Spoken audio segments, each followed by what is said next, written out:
Hello and welcome to Competitive Geeks. এইটো video' আমি prepare কৰিছোঁ স্পেচিয়েলি গুৱাহাটী হাইকোৰ্টৰ এছপিৰেণ্টসকলৰ বাবে। গুৱাহাটী হাইকোৰ্টে ইতিমধ্যে এডভাৰটাইজমেণ্ট পাব্লিছ কৰিছে। তেওঁলোকৰ যি ছাবঅৰ্ডিনেট কোৰ্টসমূহ আছে, ডিষ্ট্ৰিক্ট কোৰ্টসমূহ আছে, তাত গ্ৰেড 3 পষ্টৰ ৰিক্ৰুইটমেণ্টৰ বাবে এডভাৰটাইজমেণ্ট পাব্লিছ কৰা হৈছে। আৰু হাইকোৰ্টৰ পাৰ্চপেক্টিভৰ পৰা চাবলৈ গ'লে এইটো এটা লাৰ্জ নাম্বাৰ অফ ভেকেঞ্চিজ, যিহেতু 237 নাম্বাৰ্ছ অফ ভেকেঞ্চিজ আছে গোটেইকেইখন ডিষ্ট্ৰিক্ট মিলাই পেলাই। চ' এইটো ভিডিঅ' চিৰিয়াছ এছপিৰেণ্টসকলৰ বাবে, যিসকলে আগৰ পৰা পঢ়ি আছে বা এতিয়া প্ৰিপেৰেশ্যন ভালদৰে ষ্টাৰ্ট কৰিম বুলি ভাবিছে। এইটো ভিডিঅ'ত আমি চাম হোৱাট টু ষ্টাডি, কেনেদৰে পঢ়িব, কি পঢ়িব আৰু কি বুক ফ'ল' কৰিব, বা ফ্ৰিকুৱেণ্টলি আস্ক যিসমূহ কুৱেশ্যন আছে, চেলাৰী, প্ৰমোশ্যন, আৰু শেষত আমি চাম মষ্ট ফ্ৰিকুৱেণ্টলি আস্ক যিটো topic, previous year cut of কিমান আছিলে বা এইবাৰ কিমান স্ক'ৰ কৰিলে ছেফ জোনত থাকিব, আদি সকলো কথা আমি শেষত ডিছকাছ কৰিম। চ' ভিডিঅ'টো আপোনালোকে শেষলৈকে চাব। এতিয়া পলম নকৰোঁ, let's jump straight in the video'. So' এইটো ভিডিঅ'ত আপোনালোকে কি চাবলৈ পাব। ফাৰ্ষ্ট আমি এডভাৰটাইজমেণ্টটো একদম ব্ৰিফলি ডিছকাছ কৰিম। Next exam pattern, what to study, how to study, areas needed to focus, books and study materials কি ফ'ল' কৰিব লাগিব। নেক্সট এইটো এটা ফ্ৰিকুৱেণ্টলি সুধি থাকে আমাক, এক্সপিৰিয়েঞ্চসকলে ফ্ৰিকুৱেণ্টলি জানিবলৈ বিচাৰে, কমেণ্ট ছেকশ্যনত হওক বা মেছেজত হওক, জব প্ৰফাইল কেনেকুৱা এইটো পষ্টৰ। তাৰপিছত আমি চাম চেলাৰী, প্ৰমোশ্যন এণ্ড ট্ৰান্সফাৰ, আৰু একেবাৰে শেষত আমি চাম ফ্ৰিকুৱেণ্টলি আস্কড, যিটো most frequently asked previous year cut of. এইখিনিতে আপোনালোকক জনাই থওঁ যে আমাৰ চেনেলত ইতিমধ্যে আমি গুৱাহাটী হাইকোৰ্টৰ বাবে বহুকেইটা ভিডিঅ' আপলোড কৰিছোঁ। ইয়াত আপোনালোকে আমাৰ চেনেলত গৈ যদি প্লে'লিষ্টত ক্লিক কৰে তেতিয়া দেখিব গুৱাহাটী হাইকোৰ্টৰ বাবে এখন ছেপাৰেট প্লে'লিষ্ট আছে। ইয়াত ভিউ ফুল প্লে'লিষ্ট মাৰিলে আপোনালোকে ইয়াত দেখিব। ইয়াত previous year solved question paper আছে বহুতকেইখন। Previous year solved question paper subordinate কোৰ্টৰ বাবে আছে, জুডিচিয়েল এছিষ্টেণ্টৰ কুৱেশ্যন পেপাৰ, অৰ্থাৎ 4খনকৈ কুৱেশ্যন পেপাৰ ইয়াত ছল্ভ কৰাই আছে। তাৰপিছত এপ্টিটিউড ছেকশ্যনখিনি আমি ছেপাৰেটকৈ ছল্ভ কৰিছোঁ গোটেইকেইখন পেপাৰৰে, যিহেতু ইয়াত টাইম কনজিউমিং হয়। গোটেইখিনি ছল্ভ কৰি পেলাই দেখাইছোঁ আমি এপ্টিটিউড ছেকশ্যন। তাৰপিছত ইয়াত মডেল কুৱেশ্যনো আমি আপলোড কৰিছোঁ। বহুকেইটা ছেট আছে মডেল কুৱেশ্যনৰ, ইংলিছৰ 4টা ছেট, জেনেৰেল এৱেৰনেছৰ 4টা ছেট, এনেকৈ মডেল কুৱেশ্যন আপলোড হৈ আছে। চ' গোটেইবোৰ আপোনালোকে চাব পাৰে, লিংক আমি ডেছক্ৰিপশ্যনত দি দিম প্লে'লিষ্টখনৰ। চ' যিসকল এক্সপিৰিয়েঞ্চে এতিয়ালৈ এডভাৰটাইজমেণ্টটো দেখা নাই, PDF টো চোৱা নাই তেওঁলোকৰ বাবে আমি ইম্পৰ্টেণ্ট পইণ্টখিনি ইয়াত ইনক্লুড কৰিছোঁ। ছাবমিশ্যন অফ অনলাইন এপ্লিকেশ্যন আৰম্ভ হ'ব 1 অক্টোবৰৰ পৰা, আৰু লাষ্ট ডেট হ'ল 31 অক্টোবৰ। চ' কমপ্লিট এমাহ সময় দিয়া হৈছে অনলাইন এপ্লাই কৰাৰ বাবে। আৰু চেলাৰী ষ্ট্ৰাকচাৰটো ইয়াত দিয়া আছে, বেচিক পে 14,000ৰ পৰা 60,500 আৰু গ্ৰেড পে 6,200। এইখিনি আছে ভেকেঞ্চি, কোন ডিষ্ট্ৰিক্টত কিমান ভেকেঞ্চি কেনেদৰে ডিষ্ট্ৰিবিউট কৰা আছে, এইখিনি আপোনালোকে পজ কৰি ভিডিঅ'টো চাই ল'ব পাৰে। আৰু টোটেল 27খন ডিষ্ট্ৰিক্টত ভেকেঞ্চি আছে, আৰু টোটেল নাম্বাৰ অফ ভেকেঞ্চিজ হ'ল 237, যাৰ ভিতৰত 151টা আনৰিজাৰ্ভড। নেক্সট আহিছোঁ আমি এক্সাম পেটাৰ্ণলৈ। এক্সাম পেটাৰ্ণ কেনেকুৱা হ'ব, এইটো আগৰ নিচিনা একেই আছে। জেনেৰেল ইংলিছ থাকিব 50 মাৰ্কছ, জেনেৰেল নলেজ থাকিব, জেনেৰেল নলেজ আৰু কম্পিউটাৰ মিলি 30 marks, general knowledge 20, computer 10 marks, তাৰপিছত জেনেৰেল এপ্টিটিউড, মেথমেটিক্স আৰু ৰিজনিং মিলাই পেলাই 20 মাৰ্কছ। চ' ইয়াত 100 মাৰ্কছ আহিল টোটেল। আৰু official language of the state of Assam, অৰ্থাৎ অসমীয়া থাকিব 20 মাৰ্কছ। ইয়াৰ ভিতৰত 8 মাৰ্ক পাব লাগিব সকলোৱে মিনিমাম। এইটো কোৱালিফাইং ইন নেচাৰ, এইটো কাউণ্ট কৰা নহয় টোটেলত, কিন্তু 8 মাৰ্ক নাপালে, 8 মাৰ্কতকৈ কম পালে এলিজিবল নহয় ভাইভাত এপিয়াৰ হোৱাৰ বাবে। এইফালে যিমান মাৰ্ক পালেও, 100 পালেও এলিজিবল নহ'ব। আৰু কেণ্ডিডেটছ ইন দ্য ৰেচিঅ' 1:3 কল কৰা হ'ব ভাইভাৰ বাবে, অৰ্থাৎ যদি এখন ডিষ্ট্ৰিক্টত 30টা পোষ্ট আছে, যেনে কামৰূপ মেট্ৰত 30টা পোষ্ট আছে, তাত 90 candidates will be call for the viva বা ইণ্টাৰভিউ। চ' নেক্সট আমি আহিছোঁ এতিয়া মেইন পইণ্টলৈ, হোৱাট টু ষ্টাডি, কি পঢ়িব লাগিব। ইংলিছৰ বাবে, ইংলিছ যিহেতু সকলোতকৈ ইম্পৰ্টেণ্ট, এইটো 50 মাৰ্কছ থাকিব ইংলিছ ছেকশ্যনত। চ' ইয়াত অন্য এক্সামিনেশ্যনৰ দৰে phrases and idioms, one word substitution, synonym antonym, ভকেবুলাৰীৰ ভিতৰত আহিব, preposition, correct spelling, voice and narration, এইখিনি থাকিব। আৰু অন্য এক্সামিনেশ্যনতকৈ অলপ বেলেগ, ইয়াত ফৰেইন ৱৰ্ডছ ফ্ৰিকুৱেণ্টলি সোধা দেখা যায়, ফৰেইন ৱৰ্ডছত ইম্পৰ্টেঞ্চ দিব লাগিব। ইয়াৰ আগত যিটো এক্সাম হৈছিল, আপোনালোকে যদি কুৱেশ্যন পেপাৰখন ভালদৰে চাই তেতিয়া দেখিব ফৰেইন ৱৰ্ডছ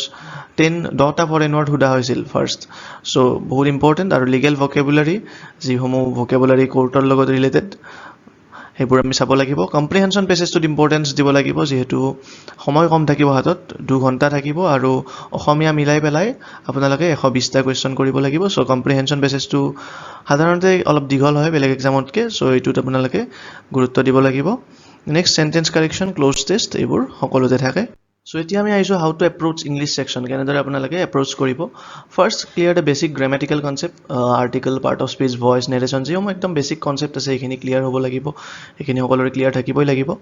তাৰ পাছত increase vocabulary stock vocab to বহুতখিনি importance দিয়া হয় vocabৰ পৰা বহুতখিনি mark আহে ইয়াত so আপোনালোকে root wordৰ through দি vocab শিকিব পাৰে যেনেদৰে word power made easy আমি পিছত কম book sectionত word power made easy যেনেদৰে approach কৰা হয় তেনেদৰে root wordৰ through দি approach কৰিব পাৰে vocabulary খিনি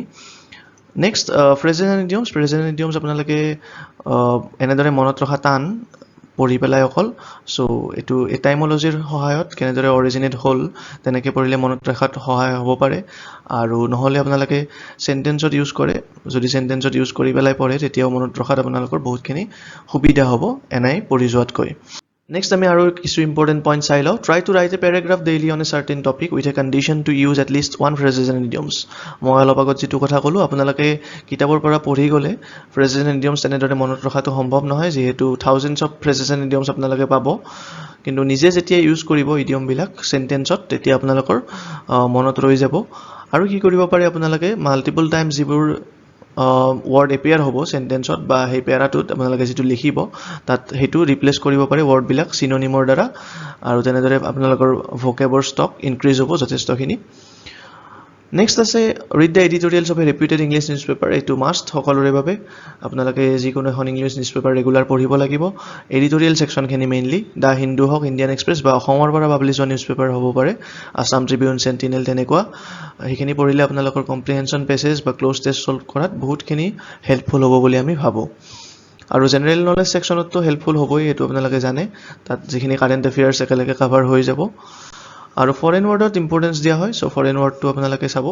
Next, how to approach general knowledge and computer section. Collect knowledge about Assam in every field. Ahomor upor importance dia hoy bahut khini. So Ahomor current affairs, Ahomor geography, history, Ahom period or hobo pare ba modern history hobo pare. Ebor apnaloke sabo lagibo. Basic knowledge of Indian polity, geography, history and current affairs. তাৰ পিছত famous personalities all over the world including personalities of sports cinema art science technology literature etc যিসমূহ award আছে হেবোৰো চাব লাগিব কোনে কি important award বোৰ পাইছে আৰু important যিসমূহ personality আছে যেনে ধৰক ক্ৰিষ্টিয়ানো ৰনাল্ডোই ৰিসেন্টলি কোনটো ফুটবল ক্লাব জয়েন কৰিলে এইবোৰ কোৱেশ্চন হ'ব পাৰে আগতে আহিছে তেনেকুৱা কোৱেশ্চন তাৰ পিছত কম্পিউটাৰ সেকশনৰ বাবে আপোনালোকে জানে এটো কি কি পঢ়িব লাগে computer history and evolution of computers hardware application software আদি সকলোবোৰ আপোনালোকে চাব লাগিব তাৰ পিছত top events of world in recent times এটো ইয়াত ইনক্লুড হৈ থাকিব গটেখিনি আপোনালোকে চাব লাগিব এর এটা কথা ডিস্ট্ৰিক্ট স্পেসিফিক আপোনালোকে জেনাৰেল নলেজ চাব নালাগে যেহেতু 27 খন ডিস্ট্ৰিক্টৰ বাবে আছে সো গটেখিনি অসমৰে আহিব একেলগে কিন্তু যেতিয়া দুখন বা তিনিখন ডিস্ট্ৰিক্টৰ সেপাৰেট কে এক্সাম হয় তেতিয়া সেই কেইখন ডিস্ট্ৰিক্টৰ ওপৰত জেনাৰেল নলেজৰ কোৱেশ্চন জেনাৰেল ষ্টাডিজৰ কোৱেশ্চন আহে সো এটো সেপাৰেট কে চাব লগিয়া হয় ইয়াত এটো আপোনালোকে চাব নালাগে Next, আমি আইছো how to approach general aptitude section. General aptitude section high court or generally easy to moderate হয় at difficulty level হিমান নাথাকে difficult নহয় question বোৰ আপোনালোকৰ যদি হাই স্কুলৰ বেসিক লেভেল খিনি ক্লিয়াৰ আছে বেসিক কনসেপ্ট খিনি তেতিয়া হলে ইজিলি আপোনালোকে কোৱেশ্চন খিনি সলভ কৰি লব পাৰিব কিন্তু অন্য এক্সামিনেশনত যি কোৱেশ্চন হুডা নহয় যেনে ক্যালেন্ডাৰ এণ্ড ক্লক আৰু stock related share related question সমূহ ইয়াত আহিব পাৰে আগতে অহা দেখিছো আমি আৰু topics like series simple interest compound interest time and distance time and work LCM HCF ebur common question ahi thake frequently Next, আমি আইছো এনেকুৱা এটা সেকশনলৈ যেটো section maximum number of experience ignore কৰে আৰু হেতু হল অসমীয়া সেকশন কিন্তু আপোনালোকে এটো ইগনোৰ কৰিব নোৱাৰে কাৰণ লাষ্ট যেতিয়া প্ৰিভিয়াস ইয়াৰ কোৱেশ্চন পেপাৰ যদি আপোনালোকে চাই জেনাৰেলি ইজি টু মডাৰেট আহে কোৱেশ্চন কিন্তু লাষ্ট যিখন পেপাৰ আছিল এইখন যদি আপোনালোকে চাই একদম ৰিসেন্ট যিখন আছে LDA কপিজ টাইপিষ্টৰ পেপাৰ এতিয়া দেখিব ডিফিকাল্টি লেভেলটো অলপ হাই আছিল আৰু বহুখিনি এক্সপেৰিয়েন্সৰ কাৰণে প্ৰবলেম হৈছিল So at least যেহেতু আপোনালোকে 8 মাৰ্ক পাবই লাগিব 20 ৰ ভিতৰত 20 ৰ ভিতৰত 8 মাৰ্কস পাব লাগিব নহলে আপোনালোকে যদি ইফালে যিমান মাৰ্কস স্কোৰ কৰিলেও 100 ৰ ভিতৰত এটো আপোনাৰ কাউন্ট কৰা নহয় যদি ইফালে 8 মাৰ্ক আপোনালোকে নাপায় সো ইম্পৰ্টেন্স দিব লাগিব এছএমএছ সেকশনত আপোনালোকে যদি স্কুল কলেজত অসমীয়া পঢ়িছে আগতে পঢ়ি আহিছে তেতিয়া হলে আপোনালোকৰ হিমানখিনি প্ৰবলেম হ'ব নালাগে যদি কলেজ লেভেললৈকে পঢ়িছে নহলে আপোনালোকে এট লিষ্ট গ্ৰামাৰ আৰু এছএমএছ ভোকেবৰ ওপৰত ইম্পৰ্টেন্স দিব লাগিব নেক্সট আমি আইছো বুকস টু ফলো জাস্ট এটা ৰেকমেন্ডেশন কি আপোনালোকে বুক লব পাৰে যথেষ্ট পপুলাৰ এখন book objective general English by SP Bakshi আৰিহান্তৰ এখন আপোনালোকে লব পাৰে তাৰপিছত objective general English by R S Aggarwal and Vikas Aggarwal এইখনো আপোনালোকে কিনিব পাৰে from plinth to paramount by Neetu Singh এইখনো এখন পপুলাৰ বুক এই তিনিখনৰ যিকোনো এখন আপোনালোকে ল'ব পাৰে আৰু লগত ভকেবুলাৰীৰ বাবে ৱৰ্ড পাৱাৰ মেড ইজি বাই নৰ্মান লিভিছ এইখন ল'ব পাৰে আৰু ৰেগুলাৰ ইংলিছ নিউজ পেপাৰ পঢ়াটো আমি ৰেকমেণ্ড কৰোঁ নেক্সট আমি আহিছোঁ জেনেৰেল নলেজ ছেকশ্যনলৈ আপোনালোকে জেনেৰেল নলেজৰ বাবে লুচেন্স জেনেৰেল নলেজ ল'ব পাৰে ছাবজেক্টিভ আৰু অবজেক্টিভ দুখন থাকে ছাবজেক্টিভখন আপোনালোকে লৈ ল'ব পাৰে আৰু এইখন ল'লে আপোনালোকৰ মেক্সিমাম ছেকশ্যন যেনে ইণ্ডিয়ান হিষ্ট্ৰী পলিটি জিঅ'গ্ৰাফী বা জেনেৰেল ছায়েন্সৰ টপিকখিনি কভাৰ হৈ যাব আৰু জেনেৰেল নলেজ এইখনো ল'ব পাৰে মনোহৰ পাণ্ডেৰ আৰিহান্তৰ বা অসমৰ বাবে আপোনালোকে এইখন ল'ব পাৰে নতুন জানানে বা আছাম ইয়াৰ বুক শান্তনু কৌশিক বৰুৱাৰ দ্বাৰা ৰচিত এইখনত অসমৰ জিকেখিনি আপোনালোকে পাই যাব ষ্টেটিক জিকেখিনি কাৰেণ্ট এফেয়াৰ্ছৰ কিছু পাব বাকী কাৰেণ্ট এফেয়াৰ্ছৰ বাবে আপোনালোকে মেইনলি ডেইলি নিউজ পেপাৰ পঢ়িব লাগিব general aptitude and reasoning quant ছেকশ্যনখিনিৰ বাবে আপোনালোকে আৰ এছ আগৰৱালৰ কোৱান্টিটেটিভ এপ্টিটিউডখন ল'ব পাৰে এইখন কিনিব পাৰে আৰু ৰিজনিং ছেকশ্যনৰ বাবে আপোনালোকে যদি ভাবে আপোনালোকক কিতাপৰ প্ৰয়োজন আছে তেতিয়াহ'লে আৰ এছ আগৰৱালৰে এই modern approach to logical reasoning এইখন কিনিব পাৰে আমি ভাবোঁ অনলাইন চ'ৰ্চত বিভিন্ন চ'ৰ্চত আপোনালোকে ৰিজনিঙৰ প্ৰেক্টিছ কৰিবলৈ পাব বিভিন্ন কুৱেশ্যন তেনেদৰে প্ৰেক্টিছ কৰিলে হৈ যাব লাগে ইয়াত বেছি ডিফিকাল্ট কুৱেশ্যন নাহে ৰিজনিঙৰ তাৰ পাছত অসমীয়া ছেকশ্যনৰ বাবে আপোনালোকে যদি কিতাপৰ প্ৰয়োজন আছে বুলি ভাবে নিজে তেতিয়াহ'লে ৰচনা বিচিত্ৰা ল'ব পাৰে এইখনত আপোনালোকে ব্যাকৰণ ছেকশ্যনখিনি পাব ব্যাকৰণখিনি পাই যাব আৰু ভোকেবৰ বাবে হেমকোষ আপোনালোকে চাব পাৰে এতিয়া আহিছোঁ আমি এৰিয়াছ টু ফ'কাছ আপোনালোকৰ মেইন ফ'কাছ হ'ব লাগিব ইংলিছ ছেকশ্যনত যিহেতু ইংলিছ ছেকশ্যনত 50 মাৰ্কছ আহিব 50 মাৰ্কছৰ ভিতৰত আপোনালোকে মিনিমাম 45 মাৰ্কছ টাৰ্গেট কৰিব লাগিব যদি আপোনালোকে ফাইনেল চিলেকশ্যন পাব বিচাৰে